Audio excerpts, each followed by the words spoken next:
વિરામ પછી આપનું સ્વાગત છે। ગુજરાતના ગરબાને મળી છે આંતરરાષ્ટ્રીય ઓળખ। ગરબાને ઇન્ટેન્જિબલ કલ્ચર હેરિટેજ એટલે કે અમૂર્ત સાંસ્કૃતિક ધરોહર જાહેર કરવામાં આવ્યો છે। એટલે કે એક જીવંત સાંસ્કૃતિક વારસા તરીકે ગરબાને નવી ઓળખ મળી છે।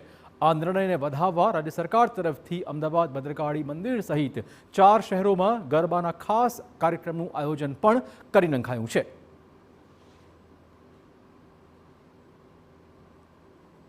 આપણી ઐતિહાસિક ધરોહર આપણો ગરબો આજે યુનેસ્કો દ્વારા એને 2023ના જે મહત્વના જે નિર્ણયો છે, મહત્વના જે ડિક્લેરેશન છે, એમાં આજે ગરબાને દુનિયા સુધી પહોંચાડવાનો એક મહત્વનું ડિક્લેરેશન યુનેસ્કો દ્વારા કરવામાં આવ્યું છે। આજે ગુજરાતભરમાં તમામ જિલ્લાઓમાં ગરબાને અને આ નિર્ણયને અને આ ડિક્લેરેશનને વધારવા માટે ગુજરાત સરકાર દ્વારા અને રાજ્યની સૌ એનજીઓએ સાથે મળીને અમદાવાદના ભદ્રકાળી માતા મંદિર પર ગરબાનું આયોજન કરવામાં આવ્યું છે।